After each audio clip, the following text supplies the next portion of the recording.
All right, let's dive into one of the most exciting and honestly kind of confusing parts of tech right now, building software without writing a single line of code. But forget what you think you know about no code, because it's getting this massive AI upgrade. Let's get right into it. You know that feeling, right? That light bulb moment. You've got a killer idea for an app, a new business, something that could be huge. And then, bam, you hit the coding wall. You don't have the skills, and let's be real, hiring a team of developers is super expensive and complicated. It's such a common roadblock for so many would-be creators. And for a while, there was this hero on the horizon, no-code platforms. I mean, these tools promised to totally democratize software development.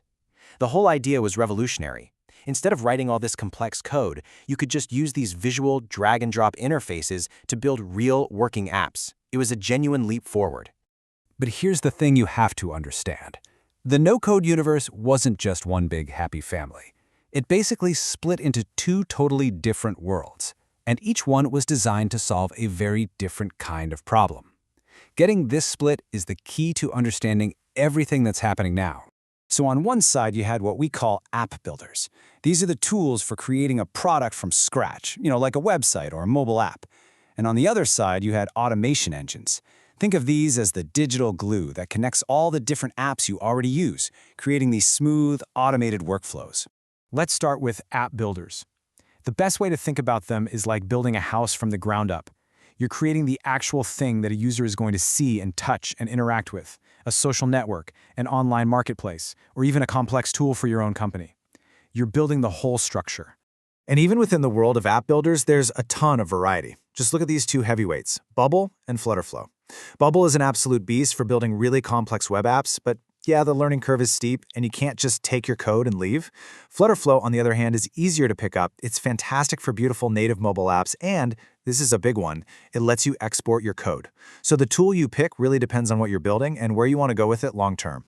Now for that other world, automation engines. So if app builders build the house, tools like Zapier or Make, they're the plumbing and the electrical wiring. They're not for building the thing itself, they're for connecting all the things you already have. They let you create rules like, hey, when a new sale happens in this app, automatically add that customer to that other app. It's all about connecting the dots and killing repetitive tasks. So for years, those were your two main options. You either built the thing or you connected the things. But then something huge happened. A new technology showed up that didn't just add a new feature, it completely changed the rules of the game for everybody. And what was it? Large language models, or LLMs, the AI brains behind tools like ChatGPT. They were a total game changer. Just like this research paper says, LLMs let us use our own natural language, just plain English, as a programming interface. So instead of dragging and dropping, you can now just describe what you want to build. And this visual just lays it out perfectly. We went from the crazy complexity of traditional coding to the visual simplicity of no code. And now we are entering this whole new era of zero code, where the interface is just you talking to an AI. It's a massive shift in how we think about creating things. So this AI revolution didn't just give us one new tool, it created an entirely new landscape. We're actually seeing two different evolutionary paths emerge, and it's changing how both the old platforms and the new ones work. So what are these two paths? Well, first, you've got the established players, the tools we already know and use, and they're learning some incredibly powerful new tricks by integrating AI. And second, we're seeing a completely new species of AI-native platforms pop up, built from the ground up around these language models.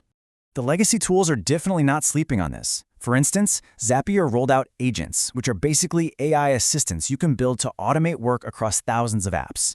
Bubble now has an AI assistant that can help you scaffold out your app's structure from just a simple description. And Microsoft's Power Apps Copilot, it can literally generate an entire application for you just from what you tell it. This diagram really maps out the new world. See how it splits? You've got your general-purpose builders like Bubble and Zapier, and they're adding AI capabilities on top of what they do. But then you have this whole new branch shooting off to the side, the LLM-specific tools. These are things like OpenAI's custom GPTs, which are designed from day one to be all about AI. Now, all of this power sounds like pure magic, right? But it's not a magic bullet. This new AI-powered world comes with some really important trade-offs that you absolutely need to understand before you dive headfirst into a project. So, what's the catch? Well, the first and biggest one is a classic: simplicity versus control. To make these tools so easy to use, they have to put up some guardrails. They have to limit what you can do. So if your idea has some really complex or unique logic, you might just hit a wall and find yourself needing to write actual code after all. It's the fundamental trade-off. You get incredible speed, but you give up some fine-grained control. Next up, let's talk about the practical stuff, performance and cost. A tool that's perfect for building a quick prototype might start to groan and slow down when you suddenly have thousands of users, right? And every time you ask an AI to do something, it costs a little bit of time and money. Chaining a bunch of those calls together can get slow and, more importantly, really expensive. For high-volume apps, sometimes a custom-coded solution is still the only way to go. And this last one, this is a biggie. It's called vendor lock-in. Imagine you build your entire business on one company's platform. Your data, your logic, everything. What happens if they suddenly jack up their prices, or worse, go out of business? It can be almost impossible to pack up and move. That's why having an escape hatch, like Flutterflow's code export feature, can be so incredibly valuable. It's your off-ramp if you ever need it. So it's pretty ironic, right? In this new, no-code world, what's the single most important new skill? It's a type of writing. It's called prompt engineering. Your ability to give clear, precise, and effective instructions to an AI. The quality of what you get out is now directly tied to the quality of the prompts you put in. Okay, so we've looked at the history, we've seen the AI revolution, and we've talked about the really critical trade-offs. Now, let's bring it all back to you and your big idea. How do you actually pick a path and start building something? Look, it all comes down to what you're trying to do. Let's make it really simple. If you're building a complex web app with a lot of data and logic, Bubble is probably where you want to look. If your dream is a beautiful, polished, native mobile app that'll go in the app stores, then check out Flutterflow. If you just need to hook up the tools you already use to save time, Zapier is the master of that universe. And if your idea is AI at its very core, like building an intelligent agent, then you should be exploring these new AI-native platforms like OpenAI's custom GPTs. At the end of the day, the goal is always the same. Get that idea out of your head and into the world. But the path you choose to get there, that matters a lot. Picking the right type of platform from the very beginning can be the difference between a smooth launch and a total dead end.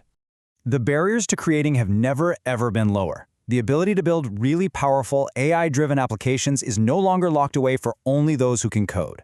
The tools are here, they're more accessible than ever, and they're ready for your ideas. So the only question left is, what problem are you going to solve?